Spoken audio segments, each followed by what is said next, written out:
Dédougou, chef-lieu de la région de la Boucle du Moun, comme tant d'autres villes du Burkina, est en plein développement. Mais elle a encore du chemin à faire en matière d'assainissement, surtout pour le cas spécifique des eaux usées de toilettes qui coulent dans les rues. Ces eaux de toilettes dont les nuisances ne sont pas mieux connues du citoyen lambda.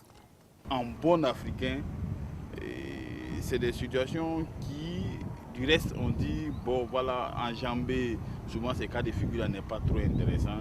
Ça, c'est en tant que bon africain. Mais en termes d'hygiène, déjà ça aussi, c'est un autre aspect. Donc, que ce soit l'un ou l'autre, c'est une situation qui est vraiment déplorable. De un, ça ne fait pas une bonne image de la ville de Dédougou.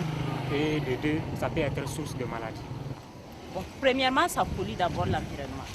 Et puis dans le quartier même, ça rend le quartier malsain. Imagine ça, ces eaux qui sont déversées sur les rues. Tous les passants qui passent, ils doivent escalader ces eaux de ruissellement avant de passer. Et puis une fois de plus, les enfants qui s'amusent, ils ne distinguent pas les endroits pour s'amuser. Pas s'amuser n'importe où et puis ils viennent à la maison, se lavent pas les mains, prennent la nourriture, ils mangent avec.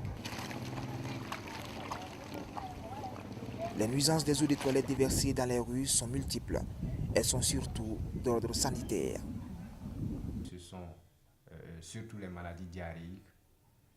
Voilà. Cela s'explique comment? Parce que quand vous prenez l'eau qu'on déverse dans la rue, va souiller les aliments et l'homme même peut s'infester par exemple par ces eaux usées là. Et à la fin, ça peut entraîner la diarrhée. À côté de cela aussi, ces eaux qui stagnent en fait dans nos rues peuvent être en fait des nids de moustiques. En plus de ça, vous avez d'autres parasitoses intestinales qui sont liées en fait à ces eaux qui sont déversées dans nos rues. Mais il faut savoir que il y a aussi l'environnement même qui devient invivable.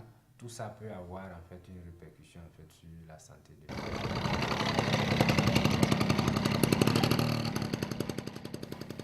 Nombreuses sont ces concessions qui n'ont pas de fosses ou de fosses adéquates pour contenir leurs eaux usées de toilettes. Elles sont tout naturellement déversées dans les rues. Une préoccupation majeure pour les premiers responsables de la commune de Dédougou. Il y a la sensibilisation à travers les radios, il y a des visites dans les familles, mais au-delà de ça, on fait aussi des sorties pour avertir, même avec la maladie à virus Ebola.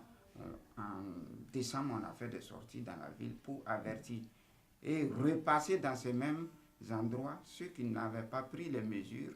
Et on a essayé pas trop être répressif, mais au moins sanctionner un peu.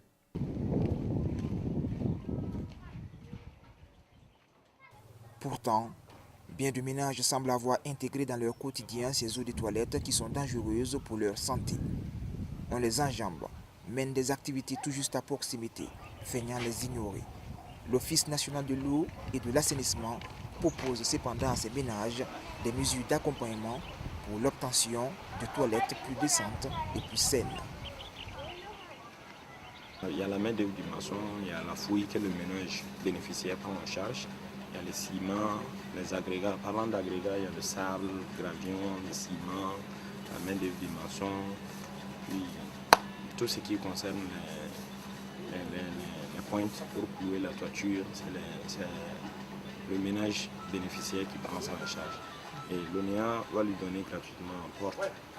D'abord, dans un premier temps, briques pleines pour construire la sous-structure de l'ouvrage. Il y a la dalle, un ensemble de dalles que l'ONEA donne gratuitement. Il y a aussi les portes et les tôles que l'ONEA offre aux ménages gratuitement. Nous avons des permanences, que ce soit à la mairie, que ce soit au sein de l'ONEA. Et ces permanences se passent 2 fois dans la semaine. Il y a des animatrices qui font ça régulièrement. Et on peut venir s'inscrire aussi pour entrer en possession d'une latrine de l'ONEA. À chacun donc de s'investir pleinement pour un cadre de vie plus sain, car le développement d'une ville passe aussi par la bonne santé des populations.